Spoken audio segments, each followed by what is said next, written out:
Here's a deep and detailed summary of the visual story you asked for, based on the earlier text about the Chola expedition and the cultural economic effects it caused. I'll walk you through the story panel by panel, based on the image, and explain the key ideas in the simplest, clearest way. Panel 1.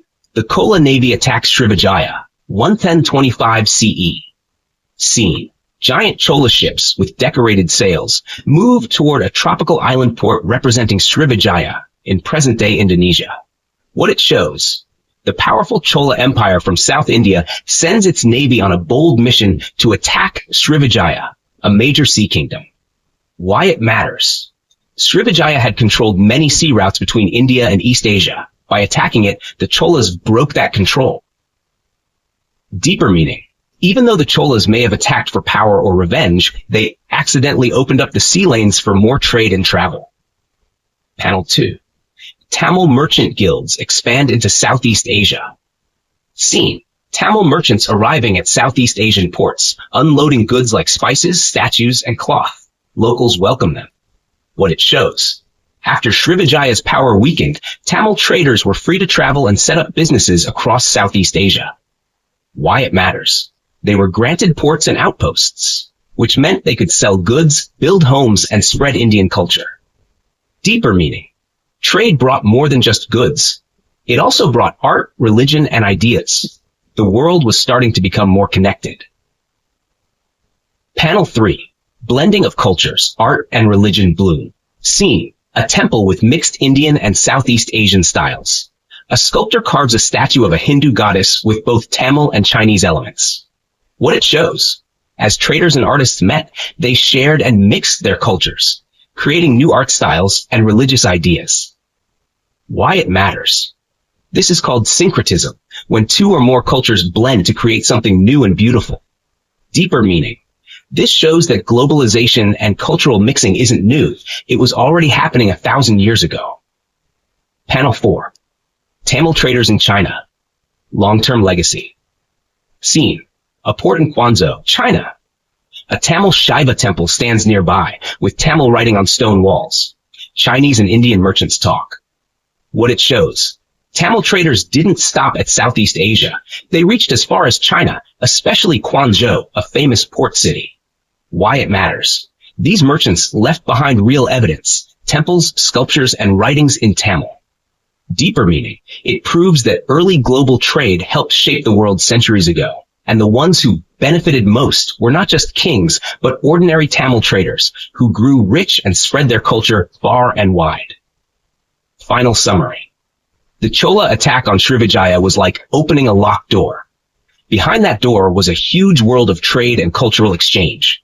Tamil traders walked through that door and traded spices, textiles, and art, built temples in other countries, blended cultures, and created new styles. Left behind a global footprint from India to China. Even though they lived 1,000 years ago, these events shaped the global world we live in today.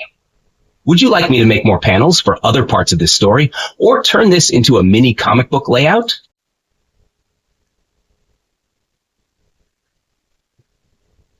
Absolutely. Here's a deep and richly detailed passage, written in very simple context, meaning, and extra explanations added to make everything completely understandable, even for a beginner. Detailed summary. Rajendra Chola's city of power and the end of his dynasty. Rajendra Chola, one of the greatest kings in Indian history, built a magnificent capital city called Gangai Koram. This city wasn't just a place to live. It was like a living museum of his victories, a city designed to show the world how powerful he was. Everywhere in the city were trophies, not sports trophies, but sacred statues and religious symbols that Rajendra had taken from the kingdoms he conquered. In ancient India, when one king defeated another, it was common to take holy images from temples. Why? Because these were symbols of the enemy's gods and spiritual strength. By taking them, Rajendra was saying, I have defeated even your gods. They now serve me. From the Kalyana Chalukyas, he took a sun pedestal used to worship the sun, statues of Durga, a warrior goddess, a statue of Ganesha, the elephant god who removes problems. From the eastern Chalukyas, he brought a statue of Nandi, the sacred bull of Shiva, From the Kalingas of Odisha, he brought 3 huge images of Bhairava and Bhairavi, fierce forms of Shiva and his female counterpart, a grand statue of Kali with 8 arms, a powerful goddess of destruction and protection. From the Palace of Bengal, he took a bronze image of Shiva dancing on the back of Nandi, full of motion and energy. All of these were placed in temples or put on display in his capital. They didn't just decorate the city, they sent a strong message to his people and to other rulers. Look how far my power reaches. Even the gods of other lands are now here, in my city. The gates of his city were also decorated with statues of Durga, the goddess who protects and destroys evil. One of these statues was Chalukya Emperor's temple, a huge insult to that enemy king, and a source of pride for Rajendra. This city was like a crown jewel of the Chola Empire. It was full of tall temples, sacred art, and signs of military and religious success. Rajendra had 3 grown-up sons, and he knew it was almost time for them to rule. He had brought the Chola Empire to its highest point ever, bigger, richer, and more powerful than any time before. He might have thought, what will my sons do next? Will they build even bigger temples? Stronger walls? Will they protect what I've created? Each son was given a great title. The victorious Rajendra, the divine Rajendra, the heroic Rajendra. These names were meant to honor their father and continue his legacy. But something unexpected happened. None of their sons would become king. That means Rajendra's direct royal family line ended with his 3 sons. After them, others ruled, but not his bloodline. What this tells us? Big lessons. Rajendra was not only a king, he was a master of symbols, art, politics, and power. He used religion and temple images to show strength. He created a capital city that reflected the greatness of his empire. But even the greatest rulers cannot control what happens after them. His own family's rule ended shortly after his time. Final thought, simple and powerful. Rajendra Chola built an empire that looked like it would last forever. He ruled from a city filled with gods, art, and power from all over India. But even the mightiest empires fade, and even the greatest kings must step aside. His city remained glorious, but his dynasty came to an unexpected end. Would you like a visual story or comic version of this summary?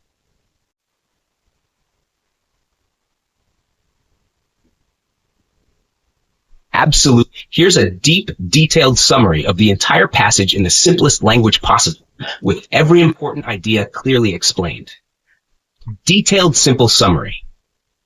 In the summer of the year 1042 in ancient India, a powerful new king was about to be crowned. This ceremony took place in Pattadakal, a very old and sacred place in the south of India, beside the Malaprabha River.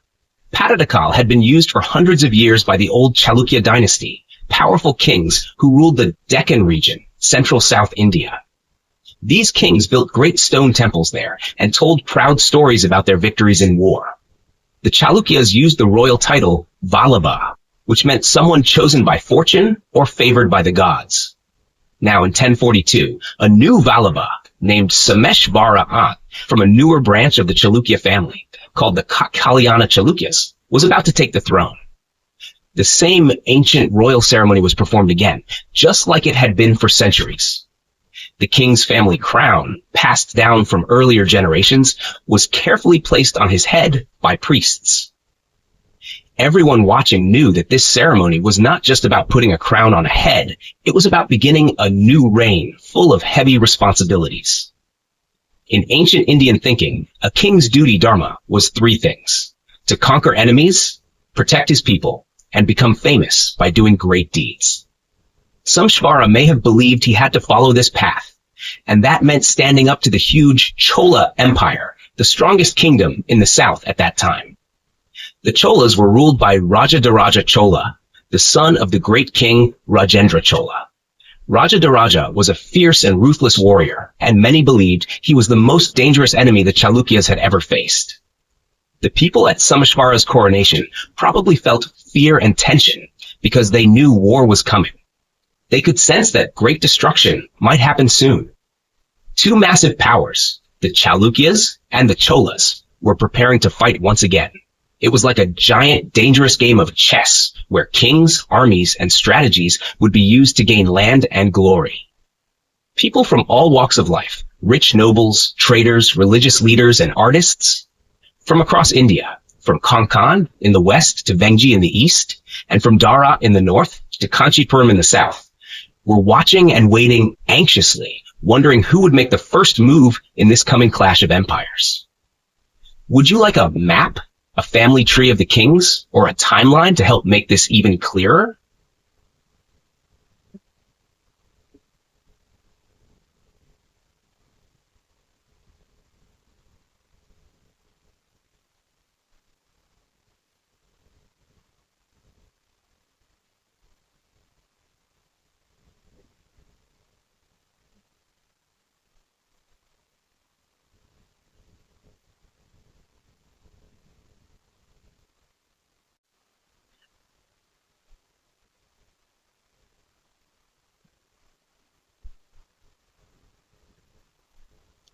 Absolutely. Let me now give you a very deep, very detailed explanation of the entire passage in super simple words, with added background and examples to make everything clear. This will help you fully understand not just it, but also why it mattered. Detailed, simple explanation of the passage. Who was Rajadhiraja Chola? Rajadhiraja Chola was a powerful king from the Chola Empire, which ruled much of South India about 1,000 years ago. He was the son of Rajendra Chola and the grandson of Rajaraja Chola, both famous kings who expanded the Chola kingdom through war. When Rajadhiraj became king in the 1030s, he stepped onto the stage of South Indian politics, where many different kings and kingdoms were fighting for land and power. You can think of it like a chessboard full of kings, armies, and battles, each one making moves to win more control. Rajadhiraja was now a major new player on this chessboard. His father's big achievements. Just a few years before Rajadhiraja became powerful, his father Rajendra Chola had done amazing things. He sent his army all the way to the Ganga River in North India. That's extremely far. He also sent ships to Southeast Asia to fight a kingdom called Srivijaya in today's Indonesia and Malaysia. These huge victories made the Cholas look like the strong all of India and beyond. But not everyone was scared. Even though Rajendra had won great battles, some of the old royal families in South India were not afraid. These were kingdoms that had ruled South India before the Cholas became powerful, like the Cheras from Kerala, from southern Tamil Nadu. These kingdoms had been defeated earlier, but they were not gone. Their royal families and armies were still alive, and they were waiting for a chance to act. When to power, they saw their chance. Old kingdoms rise in rebellion. The Cheras and Pandyas started a rebellion, a fight against the king. They called their warriors, raised their old royal flags, the Cherabao and the Pandya fish, and prepared to take back their land and power. Think of this like two ancient teams who lost a match long ago, now coming back onto the field, hoping to defeat the new champions. Rajadhiraja strikes back brutally. Rajadhiraja decided to punish these rebel kings very harshly. He wanted to send a message. No one should dare rise up against the Cholas. Let's look at what he did. Example 1. The beheaded king. One rebel king wore a golden crown covered in jewels. He probably looked grand and proud. Raja killed him in battle and cut off his head with the crown still on it. This showed total defeat and humiliation. Imagine, a king is known for his crown, and the enemy takes it off with his head still inside. It's a sign that the rebellion was crushed. Example 2. The chained and crushed noble. Another rebel was a brave fighter who wore golden ankle rings, jewelry on his feet, meaning he was rich and proud. He was captured during battle. Rajadhiraja took off his gold and put chains, called fetters, on his legs. Then he had him trampled to death by a war elephant named Atavarana. Why this matters? In Indian culture, elephants are huge, powerful, royal animals. Crushing someone under an elephant was a way of showing royal justice. It meant the king had the power to decide life or death. Example 3. The escaping aristocrat. Another royal fighter was so scared that he ran away from the battle and went into exile, meaning he fled the country to hide. This shows that even the nobles who survived were terrified. Example 4. The minor kings in Kerala. In Kerala, a few small kings were a bit braver. They actually tried to fight back, but Rajadiraja had them killed quickly. The writer poetically says they were sent to the country of heaven, which means they were killed and sent to the afterlife. Example 5. Burning the fleet at Kandalur. At a place called Kandalur, probably on the Kerala coast, there was a fleet of warships, meaning the enemy had a navy. Rajadiraja burned all the ships to ashes. The city's ruler was so scared he ran away and hid in the western Ghats, the thick mountain forests of South India.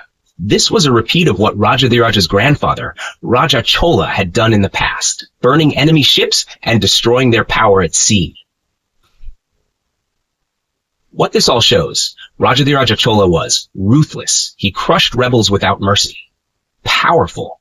He had a strong army, elephants, and ships. Fearsome. Other kings fled, died, or hid. Following tradition, he was repeating the glorious war acts of his father and grandfather, keeping the Chola name strong. He wanted everyone in South India to know, if you rise against the Cholas, you will be destroyed. Would you like me to now give you a very simple summary of all this in a few lines? A map or timeline to help you see how things happened? Or both?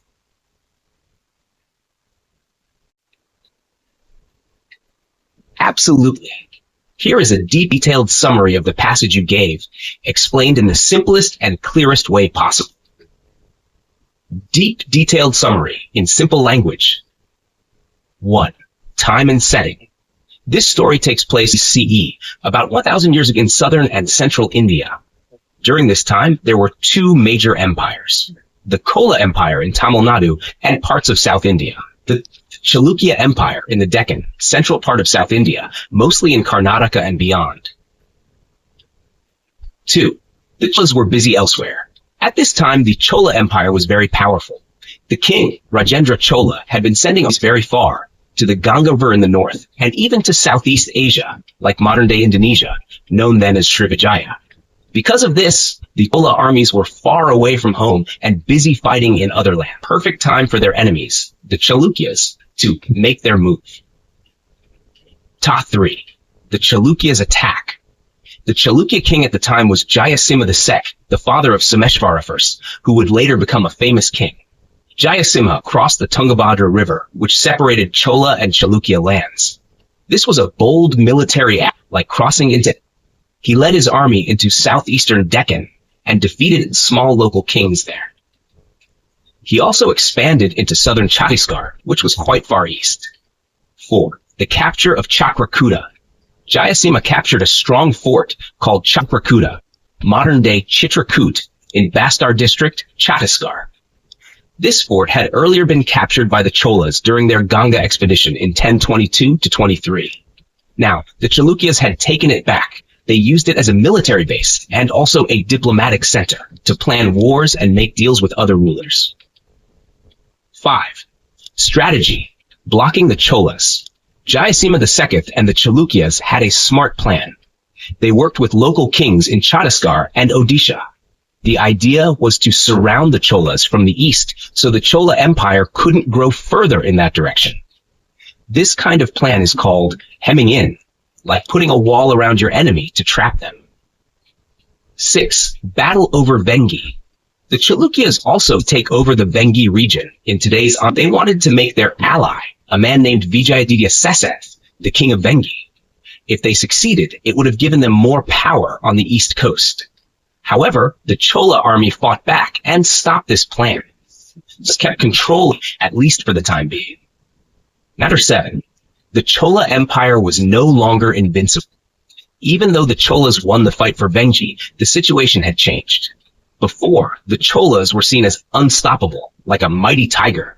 But now, the Chalukyas had captured land. They had formed alliances. They had come close to winning Vengi, and they had hurt the Chola image of total power.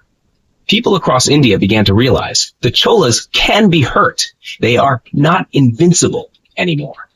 This moment showed that new wars and new rivalries were coming. Final summary in one paragraph. In the 1030s, while the Chola Empire was distracted with wars far away, the Chalukya king Jayasima II took advantage and invaded their eastern lands. He crossed the Tungabhadra River, conquered parts of the southeastern Deccan and Chhattisgarh, and recaptured the key fort of Chakrakuta. He then formed alliances with local rulers to trap the Cholas and tried, but failed, to take control of the important region of Vengi. Even though the Cholas stopped the attack, the damage was done. Everyone now saw that the once invincible Chola Empire could be challenged, and the balance of power in South India had begun to shift. Would you like me to turn this into a story format, timeline, or even draw a simple map to show where everything happened?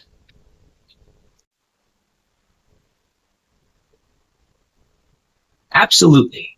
Here's a deep, clear, beginner-level summary of that entire passage, explained like you're new to Indian history, with added context and meaning to help you truly understand every part.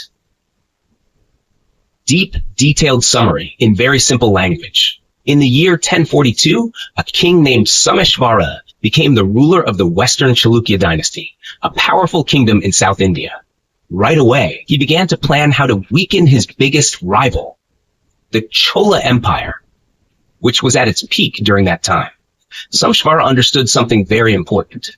The Cholas were strong, but their main land, the Kaveri River Valley in Tamil Nadu, was not enough to keep them strong forever. They needed more fertile lands for food and taxes, and more people for soldiers.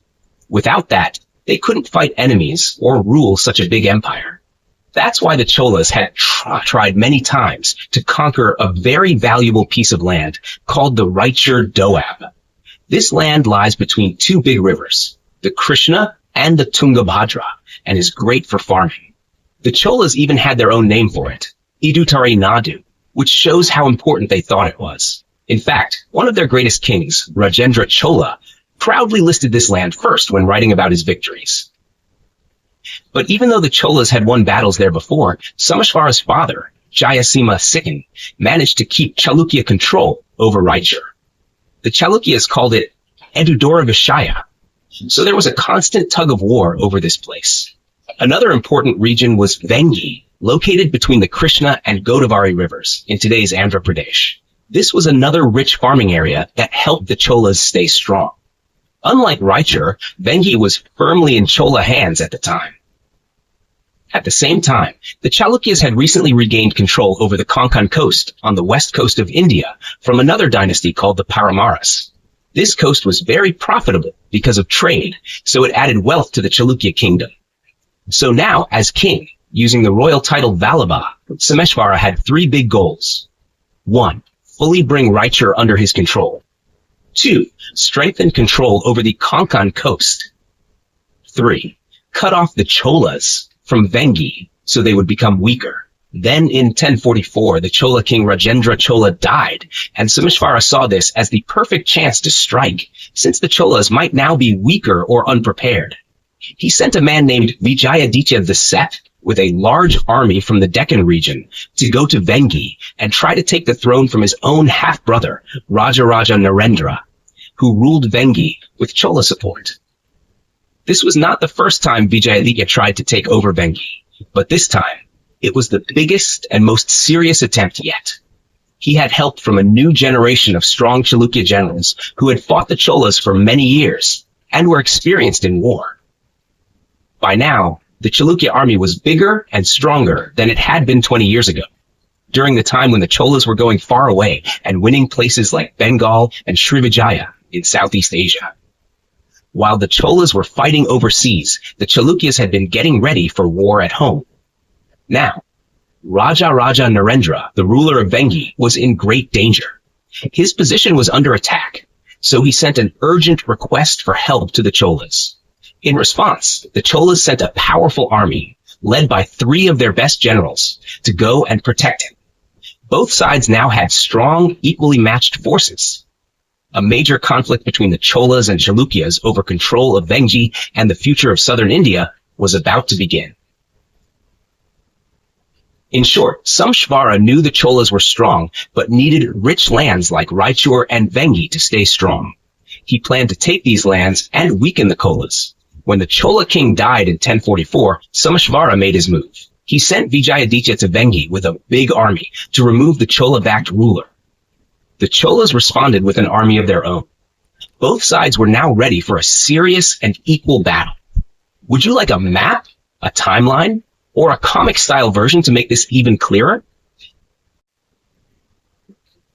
Here's a deep, clear, and detailed summary of the passage in the simplest words, like you're learning it for the first time. What's going on in this story? This passage tells us about a big turning point in the war between two powerful South Indian empires around the year 1045 CE.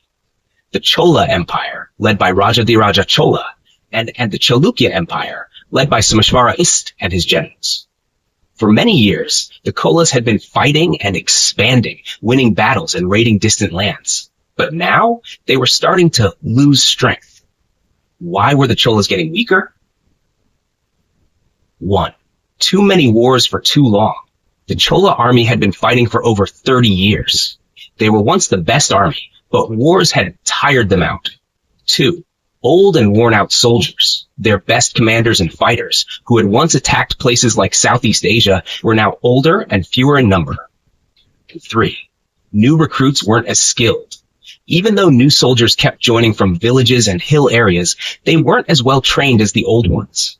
So the army looked big, but it wasn't as strong or effective. What happened in the battle at Kaladindi? The Cholas sent an army to help their friend and ally, Rajaraja Narendra, in the Vengi region. But in a fierce battle at Kaladindi, the Chalukyas defeated them badly. All 3 Chola generals who led that army were killed. The Cholas had to retreat, move back, and couldn't stay in that area anymore. Rajaraja Narendra, now alone, built temples for Shiva at the places where the generals' ashes were buried.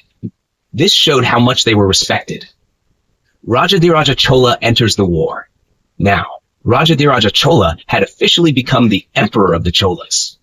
He couldn't ignore this defeat, especially because the Vengi area was very important for politics, farming, and power. He personally marched to war with his army. What did Rajadhiraj bring with him?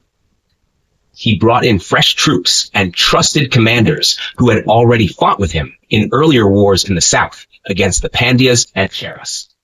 These new forces helped strengthen the Chola side again. The turning point at Amaravati. In 1045, at a place called Ati, Rajadhiraja stopped the Chalukya. His army did not let the enemy take more land. His poet or eulogist wrote that the Chalukya generals, Vikramaditya and Vijayaditya, ran away like cowards. This was probably exaggerated to make the Cholas look heroic, but it shows how important this Chola victory was. The Cholas were getting weaker after decades of war. The Chalukyas defeated a major Chola force at Kaladindi. Rajadhiraja Chola took command himself and turned things around at Amaravati. This battle showed that even though the Cholas were wounded, they were still a major force. It also proved that Rajadhiraja was a serious and strong ruler, ready to defend his empire early in his rule. Would you like a visual map or comic strip version of this next? Absolutely. Here's a great, deep, and very detailed summary of the passage in the simplest words, perfect for someone new to the topic. Deep summary of the passage. In the middle of 1000 CE, the Chalukyas and Cholas were 2 powerful kingdoms in South India. They were often at war over control of rich lands like Vengi in Andhra Pradesh today, and both sides wanted to show they were stronger. After fighting battle near the Godavari River, the Chalukyas went back to their capital in the west, following the river toward Kalyana. But here's where the history becomes confusing. Both sides, Chalukyas and Cholas, claimed they won the battle at a place called Kolapakam in modern-day Telangana. The Chalukyas said, "We won at Kolapakam and kept it safe, and gave a special title to a noble who fought there." But the Cholas said, "No, we attacked Kolapakam and burned it down," and wrote this proudly in their royal inscriptions. So we don't know exactly who won, but clearly, Both kingdoms had very different stories.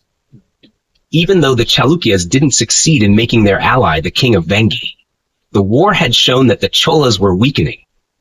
Their army had been fighting for over 30 years, and it was tired and losing strength. Because of this, many smaller kings and regions that had been defeated by the Cholas saw a chance to fight back. Like sparks starting fires everywhere, rebellions began across South India. One big example was Sri Lanka, which had been under Chola rule.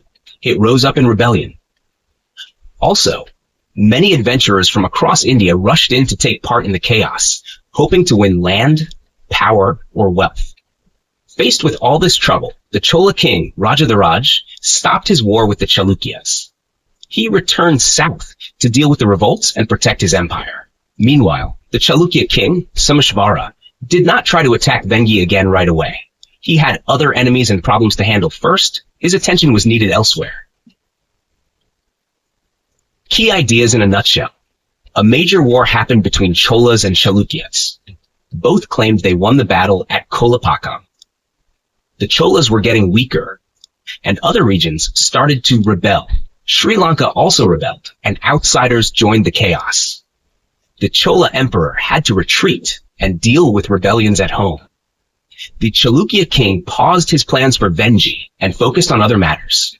Like this turned into a dual timeline or comic strip too?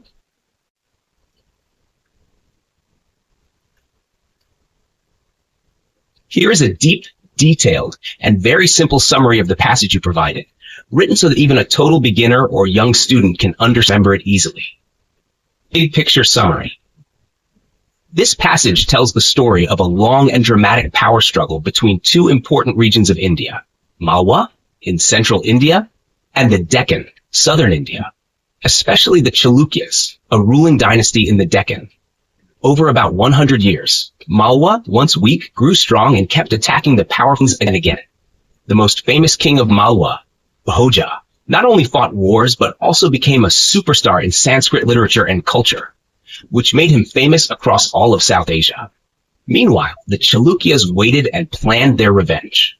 Now, Someshvara, a Chalukya king, was preparing to settle the old scores once and for all. Detailed breakdown.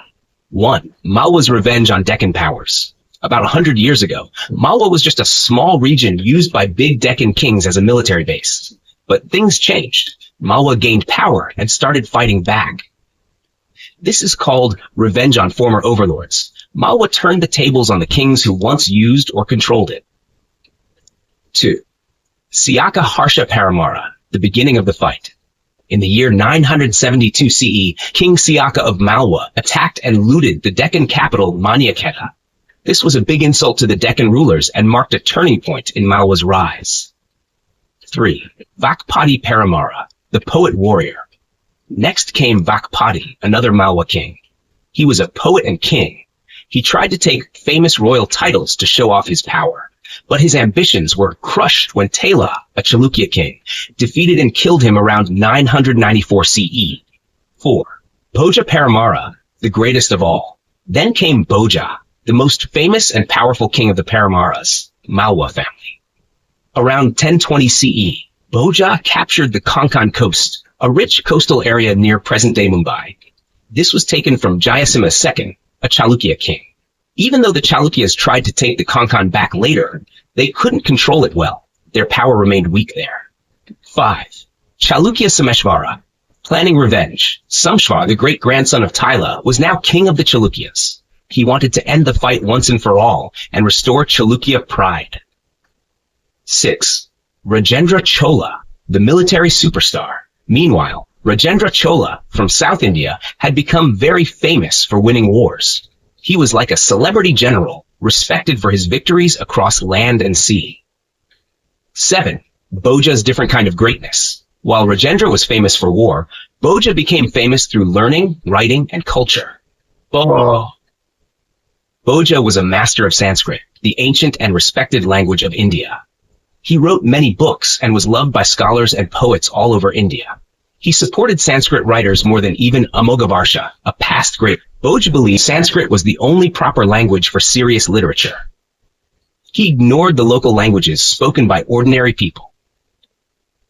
In short, Malwa went from weak to strong and kept attacking the Deccan powers like the Chalukyas.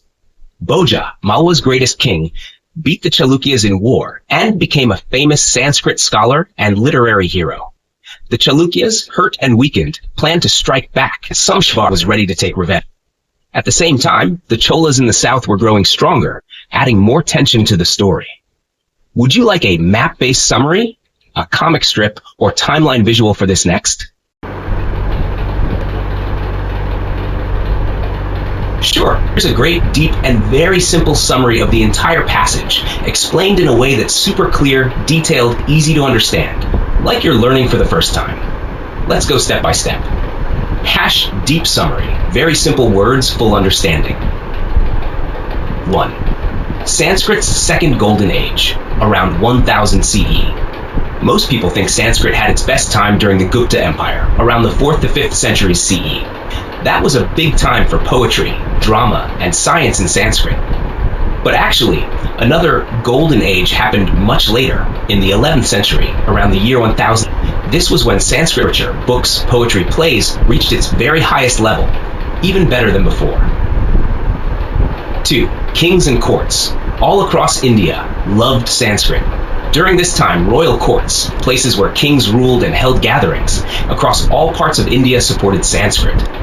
They sponsored prashastis, fancy praise texts about kings, poetry, creative writing, plays and performances, theater and drama. These courts were in many different regions, from Kashmir in the north to the Kaveri River in the south, and from Gujarat in the west to Bengal, Gauda in the east. This shows that the whole Indian subcontinent was full of Sanskrit activity, people writing, reading, performing, and sharing ideas. But sadly, a lot of these works are lost today.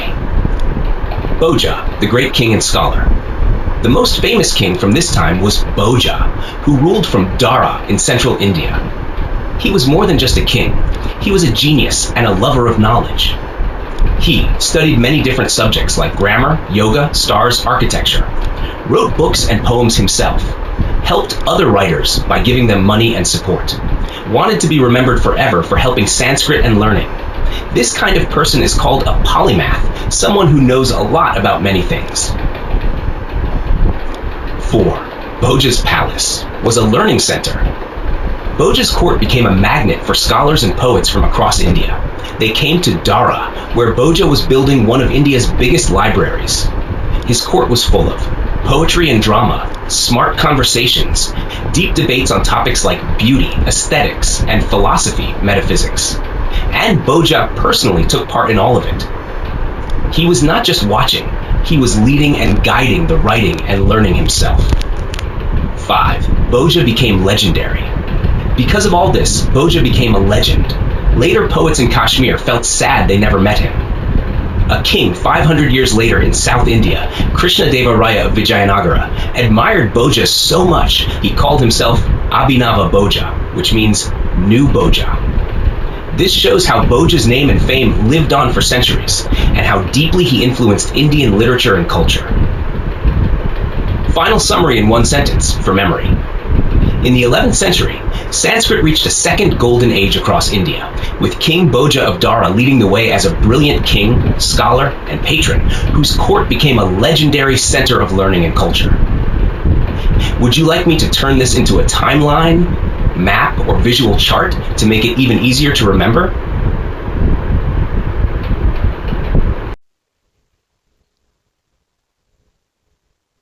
Here's a deep, detailed, and very of the whole passage about King Bhoja, his temple, and how his kingdom was destroyed. This summary is written in a way that even someone with no history knowledge at all can easily understand. Summary: King Bhoja's last dream and final fall. 1. Bhoja was a king who loved big ideas. He ruled a kingdom in central India called Malwa, around 1000 to 1055 CE. He was not just a fighter. He was a poet, builder, and dreamer. He wanted to make his kingdom famous through beauty, knowledge, and great buildings. 2. He built a dam and started building a huge Shiva temple. On the Betwa River, he built a dam to store water. On the side of the lake made by the dam, he began building a massive temple called the Bhojeshwara Temple for the god Shiva. The temple was going to be bigger than the Chola king's temple in Thanjavur. Inside it, Bhoja placed a 10-foot-tall Shiva linga, a symbol of Lord Shiva made of stone. That huge linga is still standing today. The temple was never finished. But if it had been, its reflection in the lake would have made it look like two temples in one, like a giant mirror image of Lord Shiva's power. 3. But Bhoja had enemies. Big ones. One of them was King Samshvara, ruler of the Kalyana Chalukyas in the Deccan, southern India. In 1046 to 1047 CE, Sameshvara sent 4 powerful generals with an army to attack Bhoja. 4. The enemy generals crossed the Narmada River, a natural border between North and South India. This was a clear sign that war had begun. These generals gave themselves dramatic titles to show off. One said he was Garuda, a divine eagle, and Bhoja was just a snake. Another said he was a royal swan and a comet of doom for Bhoja's land. One more called himself the Flame of Destruction. These weren't just poetic lines. They were meant to say, "We are coming to destroy Bhoja forever." 5. They attacked 2 of Bhoja's most important cities. First, they captured and burned Mandu, a strong fort in the hills. Then they reached Dara, the capital city of Bhoja's kingdom. They surrounded it, a siege, so no help could come in. 6. To save himself. He surrendered, maybe hoping they would let him stay on the throne as a smaller, obedient king. But Samshvara didn't want that. Samshvara didn't want Bhoja to survive at all. He didn't care about ruling the north. He just wanted to make sure that Malwa, Bhoja's kingdom, could never rise again. So destroyed Bhoja, he burned cities, broke the kingdom, and ended the Paramara dynasty's strength. Conclusion. Bhoja was a king of great dreams, of books, temples, and beauty. But his dreams were broken by war. His huge temple was left unfinished. His capital was attacked. His enemies crushed him. His kingdom never recovered. He is remembered today as one of India's most brilliant rulers, but also one whose final years ended in destruction.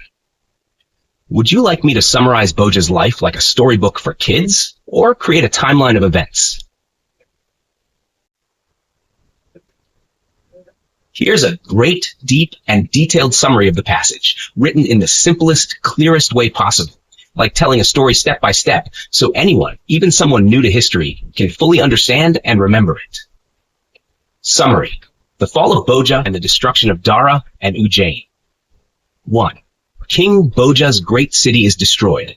King Bhoja, a wise and talented ruler from the Paramara dynasty, ruled from a grand city called Dara in central India, Malwa region.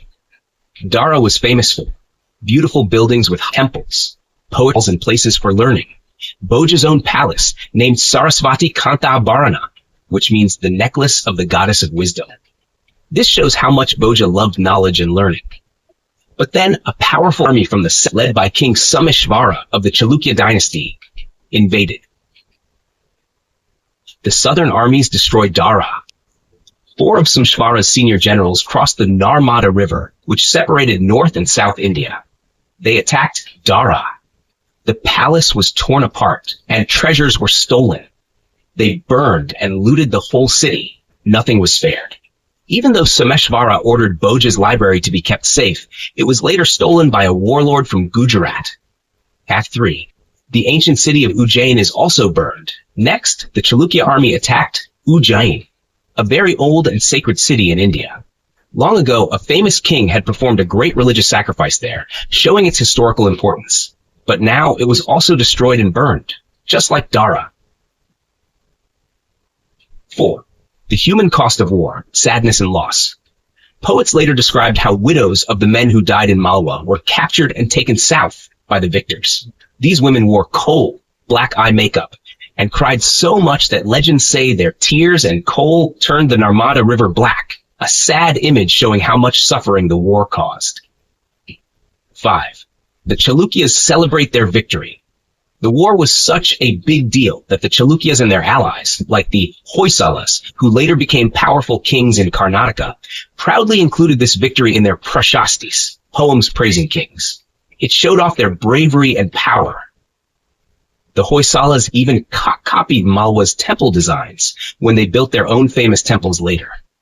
Like at 6. Malwa was crushed forever.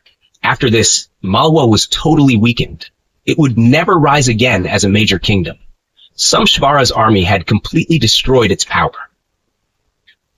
7. Samshvara continues his campaign. After defeating Bhoja, Sameshvara attacked the Konkan coast and captured the last rebel lord, made marriage alliances with local rulers to keep peace, placed his aunt Akadavi, a strong warrior queen, to guard key mountain passes in the western Ghats the roads armies had to cross to enter his kingdom, then returned to his capital, Kalyana, full of loot and victory, ready to celebrate. In simple words, what this all means: King Bhoja, once a great king, lost everything. His city, his palace, his dream temple, and even his kingdom. The Chalukyas, led by King Sameshvara, became much stronger. This war marked the end of Malwa's power in Indian history. It also shows how kingdoms used both war and marriage to grow and control their lands. And each destroyed Bhoja's land. The Chalukyas and Hoysalas still respected his culture, copying his temple styles and remembering his fame. Would you like a timeline or visual map to help understand these events even more clearly?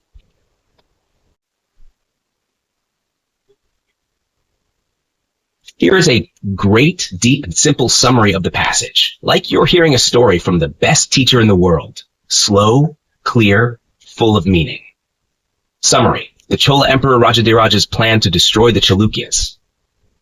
Around the year 1047, the powerful South Indian Emperor Rajadiraj Chola had already shown his strength by conquering Lanka, Sri Lanka, in a very brutal way. He defeated kings and queens, took their royal crowns covered in jewels, and mutilated the royal family. This made Lanka a broken, fearful place, though peaceful for now. Now Rajadiraja had a new plan. He wanted to do to the Chalukyan what they had just done to Malwa, destroy it completely. He planned to burn Chalukya cities, destroy temples, and let his soldiers rape, loot, and kill. This was a deliberate act of terror, not just to win a war, but to send a message: never challenge the Cholas. He especially wanted to take over the Raichur Doab, a rich land between which was key to controlling the area. To claim this land forever, he would take over its holy sites, tirthas, build victory pillars to show he had won, wipe out important cities to erase resistance.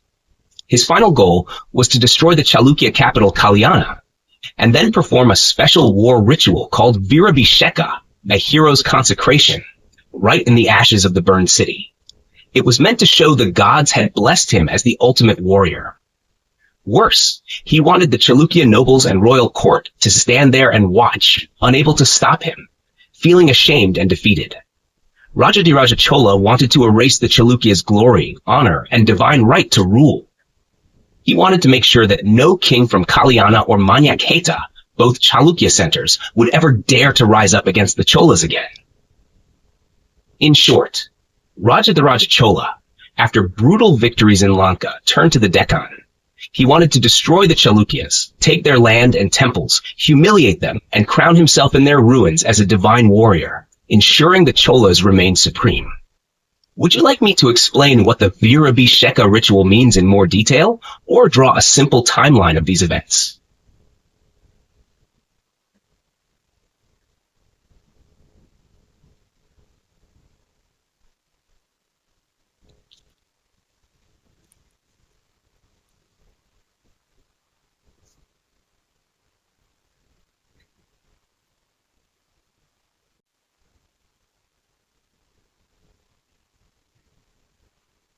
Here's a deep, detailed, and very easy to understand summary of the story, written like the best teacher is explaining it slowly and clearly to a beginner, with full explanation of everything that happened, why it mattered, and what it shows.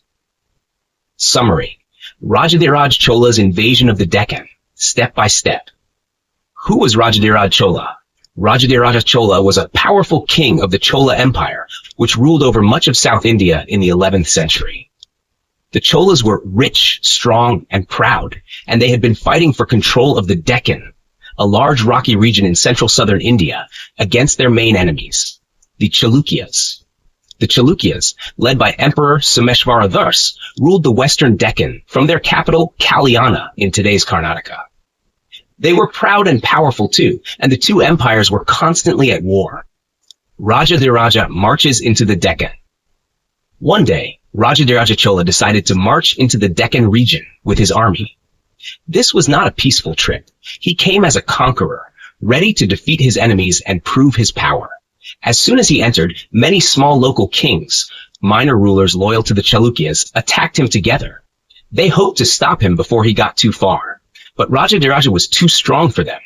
He easily defeated kings like Gandaraditya, Naranan, Ganapati, and Madhusudanan. These kings were brushed aside quickly, like a lion shaking off barking dogs. He reaches the city of Kampili. After this, Rajadhiraja moved north to a city called Kampili. This city had lovely gardens and was located by the Tungabhadra River, close to where the city of Hampi Vijayanagara would later be built. Kampili was an important Chalukya base. Maybe even one of their palaces was there. Rajadhiraja attacked it fiercely. He and his soldiers captured the palace of the Chalukya king Someshvara, stole all its treasures, foreign vases, soft rich clothing, gold and jewels, banners, religious idols, and more. Then they burned the palace completely, turning it to ashes. This was not just a military victory. It was a clear message to Someshvara. I can reach your heartland and destroy your pride. Someshvara fights back. Hearing of this huge loss, Someshvara quickly sent an army to stop Rajadhiraja. The leader of this army was a man named Vikaya, who spoke Telugu. This tells us something important. Someshvara was trying to make alliances with Telugu-speaking chiefs, meaning he was expanding his influence toward eastern parts of the Deccan, like Andhra. But this army also failed.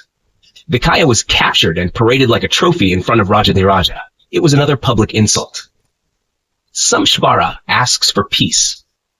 At this point, Someshvara, who had the proud title Ahavamala, meaning great in battle, had suffered huge losses. His palace was burned, his commander was captured, and Rajadhiraja was getting close to Kalyana, his capital city.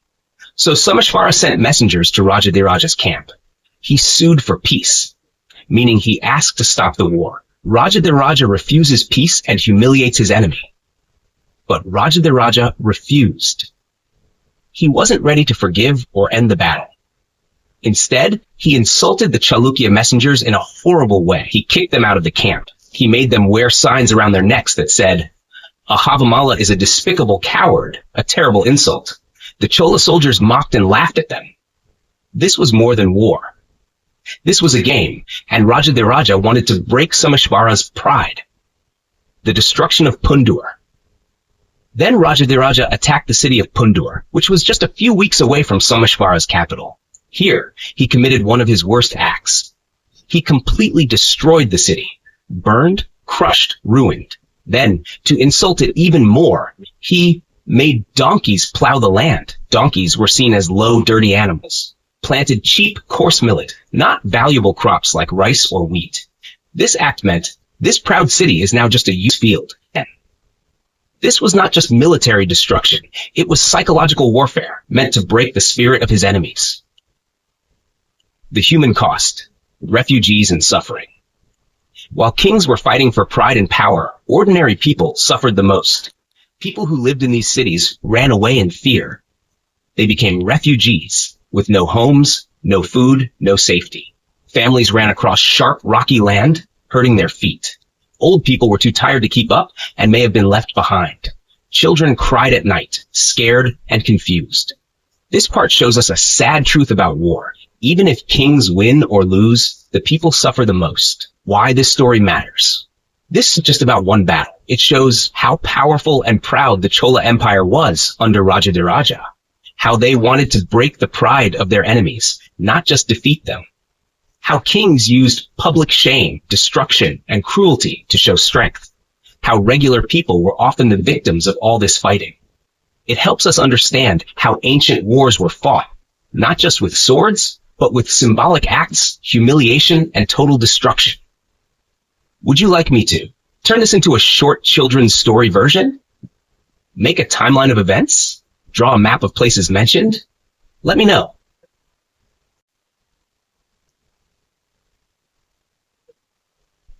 Here's a great, deep, very detailed summary of the passage you shared, written in the simplest, clearest way, as if I'm teaching someone with no background at all in history. Summary. The march of Rajadhiraj Chola into the heart of the Chalukya Empire, 1047 CE. Who was Rajadhiraja Chola? Rajadhiraja was a powerful emperor of the Chola dynasty in South India. He ruled after his father Rajendra Chola, and like his father, he was ambitious, fierce, and warlike. Where was he going? He was marching into the Deccan, a highland region in central India, ruled by their enemies, the Western Chalukyas, whose king was Someshvara Was, a Havamala. The Chola army entered from the south and moved steadily north. What was the Chola king doing? 1. He attacked the Raichur Doab. The Raichur Doab is a rich, fertile region between two rivers, Krishna and Tungabhadra. This land was very valuable because of its good soil and plenty of water. The Cholas and Chalukyas had fought over this land many times before. Rajadhiraja destroyed towns, showed his power to the people, and frightened villagers into running away. 2. He captured holy river fords. A ford is a shallow part of a river where people can cross. These fords were important for both religion and trade. Rajadhiraja captured these, stopping the Chalukyas from using them for rituals or movement. To insult them, he even bathed his elephants in the sacred waters, showing disrespect and great confidence. 3. Someshvara fought back, but only slowed him down. The Chalukya king, Someshvara, kept sending small armies to fight Raj, but the Chola army was too powerful, didn't stop Rajadhiraja, but they bought time for Someshvara to escape and prepare. 4. Rajadhiraj kept moving north. He crossed the Krishna River, which was a major boundary. At a place called Yadgir, he put up a stone pillar with the Chola tiger emblem to declare victory. This was a symbol that Cholas now ruled the land. What about peace talks? Someshvara sent ambassadors, messengers, to ask for peace. But Rajadhiraj rejected peace, insulted them, was dressed like a woman and called Ahavamali, mocking the king's title. Another was shaved in an ugly way and called Ahavamala, again mocking. The Cholas beat them, insulted them, and threw them out of the army camp. The message was clear. We want total victory, no mercy. What happened in the end? Raj finally reached the Chalukya capital, Kalyana. By then, Someshvara had already fled east, taking his family and treasure. The Chola army took the capital and destroyed it in a planned way. They looted, took everything valuable, gold, jewels, idols, silk. Then they burned the city down, just like they had done earlier to Manyakheta, another Chalukya capital. Why was this important? This campaign was one of the boldest moves by the Chola Empire in the Deccan. Rajadhiraj showed huge military power and humiliated his enemies. It also showed that the Cholas could reach deep into enemy territory, take their capital, and leave it in ruins. But this also made the Chalukyas more determined to strike back in future wars. Would you like me to now turn this into a story-style version with emotions and drama? Make a timeline of the events? Give a map showing all the places Rajadhiraja passed through? Let me know how you'd like to continue.